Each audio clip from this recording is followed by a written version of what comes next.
Assalamualaikum warahmatullahi wabarakatuh. Ya saudaraku, masih bersama saya Cecep Muhammad Yasin Wong Kediri. Kita ini sekarang ini masih membahas tentang mega korupsi di Pertamina yang kemarin ketangkap ya, dan semuanya ditahan.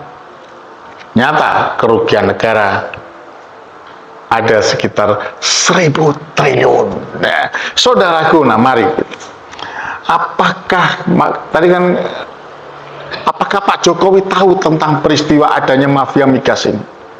Ternyata dalam kelanjutannya apa yang diwawancarakan oleh Herso Beno Arif dengan Bapak Sudirman Said itu sampai pada keterangan bahwa ternyata Pak Jokowi itu sudah tahu, dan peristiwa itu akhirnya menyangkut Petra dibersihkan. Ada direktur utama yang bernama Bambang Irianto yang ternyata itu sudah jadi tersangka. Itu insya Allah di eranya Pak Jokowi ya, di eranya Pak Jokowi yang sampai sekarang belum pernah disidangkan kasusnya. Ini mirip-mirip dengan peristiwa yang sedang saya tangani, yaitu korupsi di Bank Tabungan Negara BTN. Di dalam itu adalah berhubungan dengan perumahan, tapi mereka sudah ditetapkan sebagai tersangka sampai sekarang oleh Kejaksaan Agung, tidak pernah dilanjutkan ke pengadilan. Tapi itu nanti akan saya urus. Nah, sekarang kita buka-bukaan. Ini saudaraku, berhubungan dengan Bambang Irianto. Kenapa sampai sekarang dia sudah ditetapkan sebagai tersangka, Bambang Irianto? Menurut informasi dari Pak Sudirman Said yang membubarkan, yang melakukan investigasi lah, melakukan pemeriksaan dan sebagainya berhubungan dengan Petra yang banyak merugikan negara, dan ada tersangkanya yaitu Direktur Utama Petra Bambang Irianto, sampai sekarang belum tersentuh oleh pengadilan, belum dibawa ke pengadilan, padahal itu sudah ditetapkan sebagai tersangka. Nah, saudaraku, ini semuanya di eranya Pak Jokowi. Makanya saya kemarin ngomong, tidak mungkin kalau Bambang Irianto itu sampai sudah jadi ditetapkan tersangka lantas tidak disidangkan. Tidak mungkin. Sekali lagi tidak mungkin itu kalau tidak ada cawe-cawe daripada petinggi negara. Dan berhubungan dengan mafia migas, tidak mungkin itu kalau tidak berhubungan dengan yang namanya presiden. Bukan lagi setingkat menteri, tapi presiden. Siapa presiden saat itu? Yaitu Joko Widodo. Di sini saudara sudah cukup paham kan? Siapa sesungguhnya Joko Widodo. Nah, kembali berhubungan dengan korupsi di Pertamina. Nah, saudaraku bisa membayangkan, ternyata juga Pak Jokowi itu juga tidak sampai tuntas, walaupun itu dibawa kepada kampanyenya, janji kampanyenya akan membersihkan mafia migas, tapi ternyata juga tidak tuntas. Bahkan orang-orang Petra seperti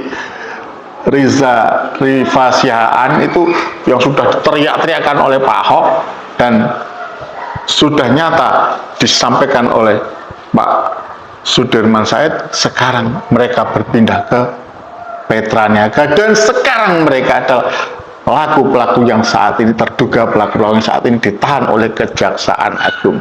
Nah, ini kalau tidak ada peran daripada penguasa saat itu, tidak mungkin tidak terjadi, karena ada peran penguasa, ada backing penguasa sehingga korupsi itu terjadi. Lebih jauh saya buka keterangan daripada Pak Sudirman Said. Oke, bukaan.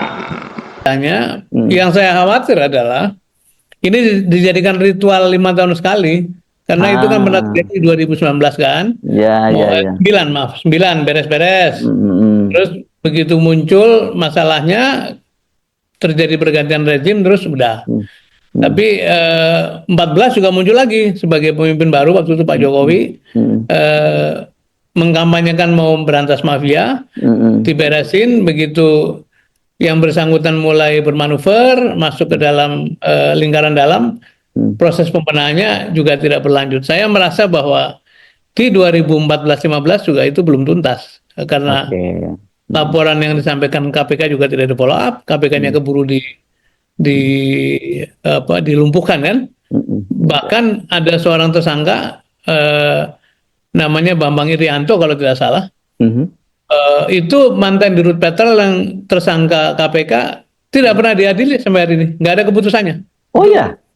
Iya, makanya saya teringat pada pernyataan saya kepada Presiden Jokowi di awal-awal ketika saya dipanggil pertama kali, saya mengatakan bahwa Pak meluruskan energi dan juga soal-soal mafia ini bukan soal teknis tapi soal kelurusan pemimpin negara gitu.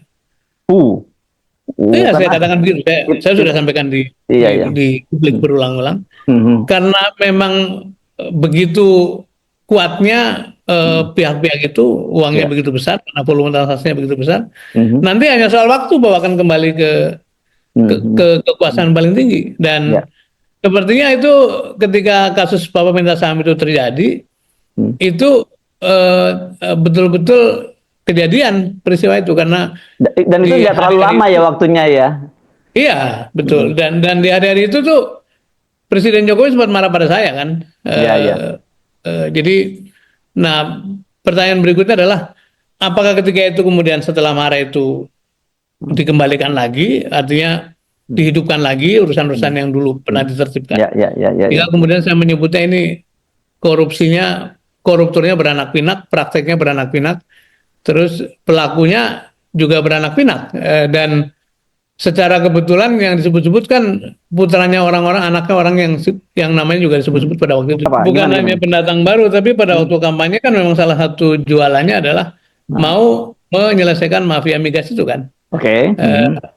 Tapi seperti yang saya sampaikan tadi bahwa saya mengingatkan pada beliau, begitu ini ditata, nanti akan balik dan melambungnya ke pimpinan tertinggi negara. Nah setelah itu saya nggak tahu apa yang terjadi. Nah kalau ditanya kok cepat sekali berubahnya, ya mungkin dalam hal tertentu orang itu merupakan pembelajaran yang cepat gitu ya. Itu dia maksud saya kan apa kata Pak Said, Pak Sudirman Said, mohon maaf bukan Pak Sudirman Said, apa kata Pak Sudirman Said, jelaskan di situ. Pak Sudirman Said menerangkan siapa sesungguhnya Jokowi, siapa berhubungan dengan di era siapa Bambang Irianto, Direktur Petrol itu menjadi tersangka dan sampai sekarang tidak tersentuh, tidak duduk sebagai pesakitan di meja pengadilan. Why? Ada apa?